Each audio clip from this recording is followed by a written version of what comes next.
Hi guys, this is Simeon from Swedish Homestead. Do you have any idea what this is right there? Let me show you.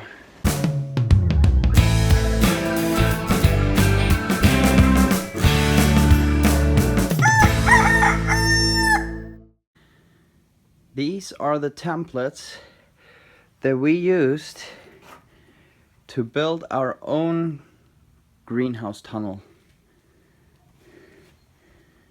I want to show you in this video how we did this. And this happened a few years ago, way before we started this channel. This channel is just a few weeks old. And so I'm going to do a voiceover and show you some pictures and a few videos of when we built this greenhouse. And I hope that you will really enjoy it. So here we go. Now here on the picture you can see how we are gluing the boughs in our workshop, and we used 8mm thick strips of wood, and that way they were very bendable, and we glued them together with a glue that could resist high and low temperatures and water.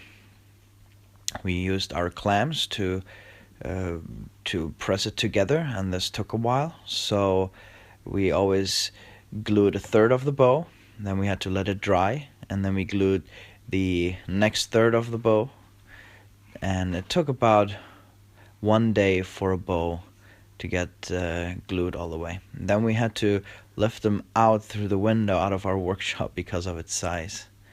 Now here in the pictures you see how unorganized it is in the workshop. We needed to make room so we would fit these bows in there. The next project was for us to start to dig for the foundation. So we had a neighbor come with a little excavator, and he dug some ditches for us. The whole family was involved in that. And into those ditches we then put some gravel, and into those gravel we put the different foundations. So here you can see on the picture how my dad and my brothers are having the little rope there and aligning the foundations that the whole structure would stand on later.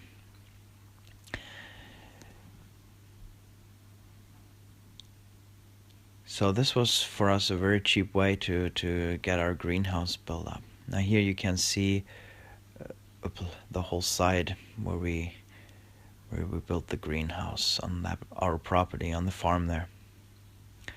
Now we used pressure treated wood to put over the foundation. That's where we would later put the boughs on. And the reason we did this is because this would be in contact with water, this would be in contact with the deep bedding from the chickens, this would be in contact just with moisture, and we didn't want it to rot. And so we had to buy that pressure treated wood. Otherwise we used all wood from our farm.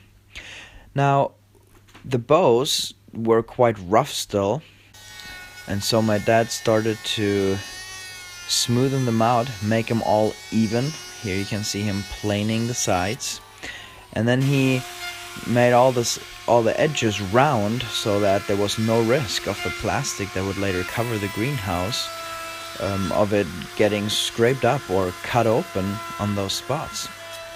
So we did all that preparation outside. He used a sander to really make it smooth all the way. We just wanted to make sure that the that the plastic would not rub against it and break.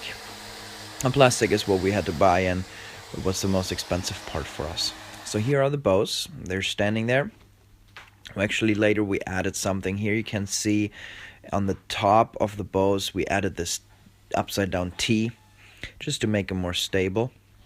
And then we put them on there. We fastened them with a clamp and screwed them in there with some big screws. Just made sure that they were aligned right vertically and everything. And one by one we put them up. We were wondering how this structure would be stability wise, and later we found out that once the plastic was all over it, it was very stable and we didn't have to worry about it. But here you can just see the skeleton of the greenhouse. It looked kind of cool, and it was so fulfilling to see this whole structure being built up slowly. It was spring and we were in a hurry to get it done so that we could put our plants in there. Now here you see the plastic that we bought, and so we built this whole greenhouse for very cheap. It was the pressure treated wood and the plastic that we had to buy. We waited for a day where it wasn't very windy, and the whole family helped.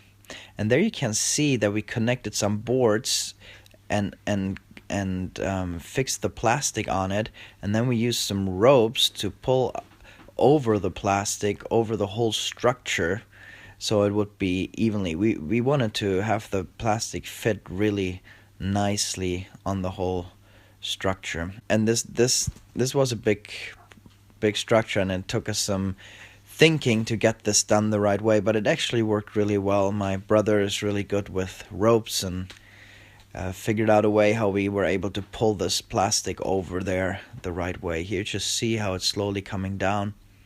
Then the plastic got tucked in the ground by the foundations and was completely put into the ground so no wind could come anywhere.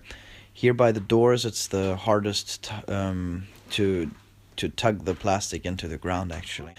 Once this was done, my dad started to build garden beds for the greenhouse. He didn't want to plant straight into the ground, so he started to build them, even if they would just last a couple of years. We were aware of that, not using pressure-treated wood.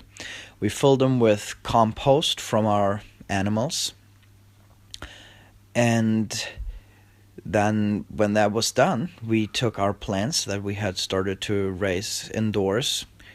We start to grow our tomato and bell pepper plants here in January already. So we planted them in these garden beds, and then we covered them with grass clippings, both to keep the moisture in the beds, but also to prevent weeds from growing. We cover pretty much all soil. So this is how it looked when we had planted the first time. Now we used those little ropes, and the tomato plants grew up on those ropes. Now today we use our greenhouse for so much more than just growing plant. It has become a wonderful oasis for our family to have meals in and to escape windy or cold days.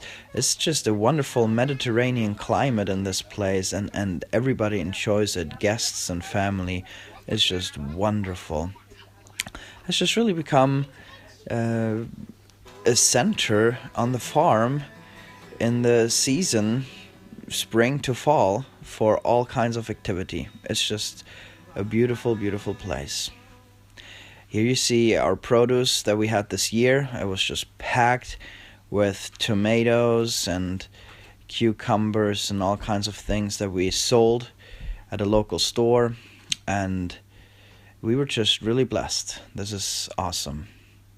I'm inside the greenhouse right now, and it's winter time. We have our chickens in here in the winter, and I hope you enjoyed the video. If you have any questions, just leave a comment below. I try to answer as best as I can. And I would encourage you, maybe this inspired you to build your own greenhouse. It doesn't have to be this size, obviously, but maybe even to just buy a greenhouse if you can't build it yourself. But I think it's a very important step to producing your own food, and there's nothing like homegrown food. Subscribe to our channel like so many have done in the past weeks, and stay tuned for lots of more good videos.